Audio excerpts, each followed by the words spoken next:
Hi, and welcome to the jungle again. So I'm here today to give you a very controversial piece of advice. If you're growing your company or growing your business and someone presents you with a big fat check, do not take that check. That check has something underlying beneath it, and you better get to the bottom of it before you accept it.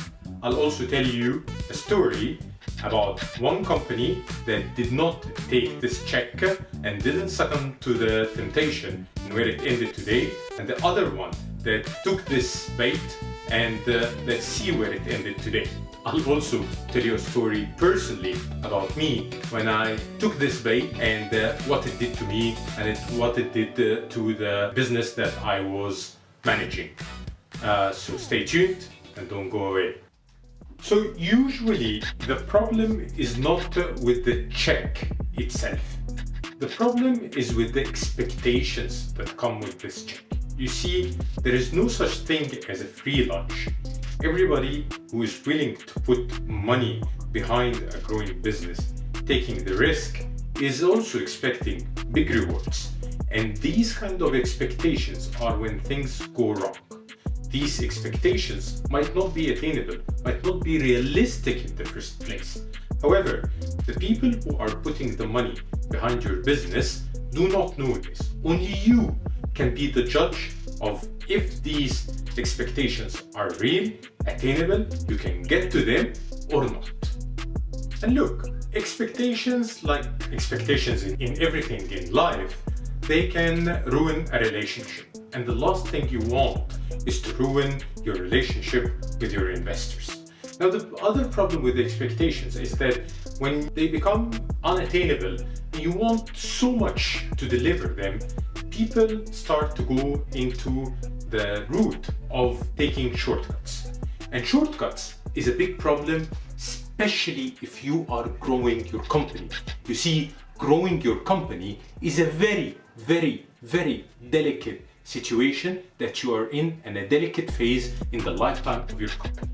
Now, add to it that you are taking shortcuts, or you and your organization are taking shortcuts, the outcome is going to be disastrous. And disaster in this case doesn't just mean that a small problem will happen here or a small problem can happen there. No, the entire business can crumble and fall on its knees. And during the phase of growth, there are two rules for me that I have established for myself that are extremely important, and you have to stick by them. I'll give them to you as an advice, and you can do with them whatever you want to do with them. But the first rule has to be to allow time for your organization to climatize to the new size that you are becoming.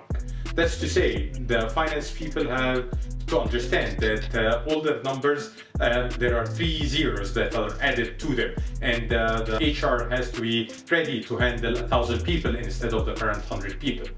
The good thing about the slow or the not high-paced growth is that it allows more time for this to happen. And when it allows this time to happen, then it is more forgiving. However, rapid growth, it doesn't allow this kind of time to for the organization to climatize to the new situation.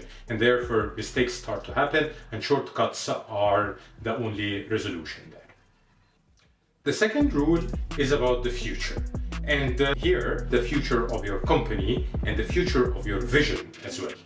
There has to be time where you stop and you understand that your old vision needs to be revived, needs to be renewed, needs to be relooked at so that it is catching up with the new reality that you are becoming. What used to be the future in the past days has now become the present, and now we need to look at the new future. Again, the problem with the rapid growth is that this future comes too fast on you and ends up catching the entire organization with their pants down. They are not ready for this. They were still looking at this as a 5 years vision. Now all of a sudden this vision is today, and now we need to create a new vision for the next 5 years that used to be the next 20 years. This is a time lapse that all of a sudden the organization finds itself in. If you are not prepared with them to handle this, the final situation is going to be that the future will come towards you as a rapid, fast train. So I know you're still not convinced, right? Tell me your reality, right? You're not convinced. So let me convince you with a few examples. So my first example, the year is 1994. A bald guy like me sitting in the garage of his house, or I don't know, maybe his parents' house, I'm not very sure. But he has a very nice banner above him, and he is so thrilled about the future of the internet in the world. The guy is called Jeff Bezos, and the banner says Amazon.com. Now, for many years, this Amazon.com was not making a single cent of money, nothing. This guy was a black hole for any cash that he generates. Anything that comes in goes back into the business. Nothing goes out to the investors, nothing, absolutely nothing. To a point that people were starting to make fun of him. Did you take the money and ran away? Is there ever going to be profit in the lifetime of Jeff Bezos? And the guy was actually obsessed about one concept, and the concept was to build foundation. His idea was that building foundations will take care of the growth. No point of chasing the growth if the foundations are not built correctly. This is why he was completely taking every single cent that he makes out of operational profit and puts it back into this building of foundations. And foundations for him were software, fulfillment centers, and later on even the AWS cloud. Everything came from operational profits. And this is how he built the company. So Jeff, and look at me calling him Jeff as if he's my friend here, and he continued to be obsessed about dominating operational excellence and building his company one brick at a time, slowly. And look at him today. Amazon is more than $1 trillion business, and it is putting a lot of cash in a lot of people's pockets. And this is how the moderate or the slow progress ended up. He wasn't too slow, he wasn't drowning in a mud of mediocrity, but he had one obsession. And the obsession is about dominating the foundations, dominating excellence, and this is where he is today in 2026. You're still not convinced, right? Tell me the truth. Okay, let me give you another example. This one probably is going to show you the flip side of the story. So the year is 2010. You hear there is a new company that is coming on board called WeWork. Have you ever done co-working or flexible desks? These guys are the ones who invented the whole thing. So everything started in 2010, and in only 9 years, they were everywhere, literally everywhere. 700 cities, thousands of employees, and growing like nobody's business for a company to be valuated at $40 billion in just 9 years. So let me tell you that WeWork at that point in time was a textbook example of how a company can achieve exponential growth. It had built over $12 billion of investments. Money was pouring on them like rain. They promised to reinvent cities, reinvent workplaces, reinvent offices, reinvent the entire concept of how we work today. So the next best thing for this team was obviously to go for an IPO. Now, for an IPO to happen, the investors would like to look deeper now and look into the actual performance of the company. Now, the digging deep revealed a catastrophe. WeWork, for every dollar that they were making in terms of revenue, they were spending $2 of operational cost. That means that as much as they were scaling the business and the business was growing, they were scaling also their losses, and there was no operational profit, and actually they were burning cash like nobody's business. Now, as they say, the end was near. Everything started to collapse all of a sudden. Now the IPO obviously got cancelled. The company valuation went down from $47 billion to only $10 billion. CEO resigned. The entire company filed later on for bankruptcy protection.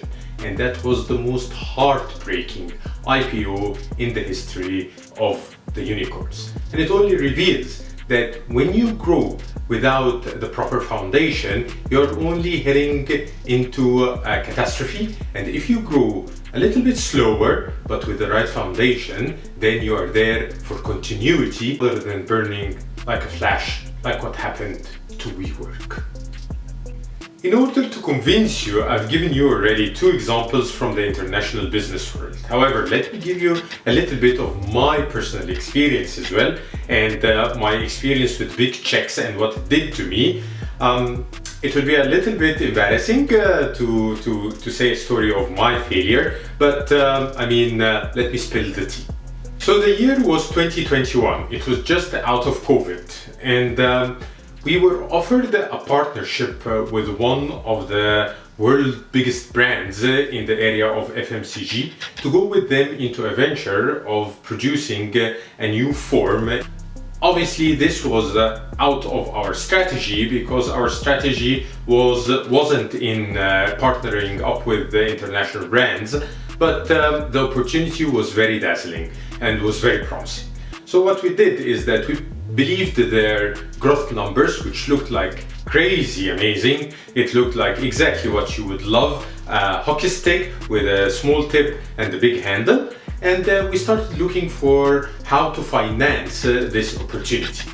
Now, in that point in time, banks were very risk averse. We were just out of COVID and the banks were really scared. However, VCs were very bullish about these kinds of projects, especially a project backed up with an international brand like this.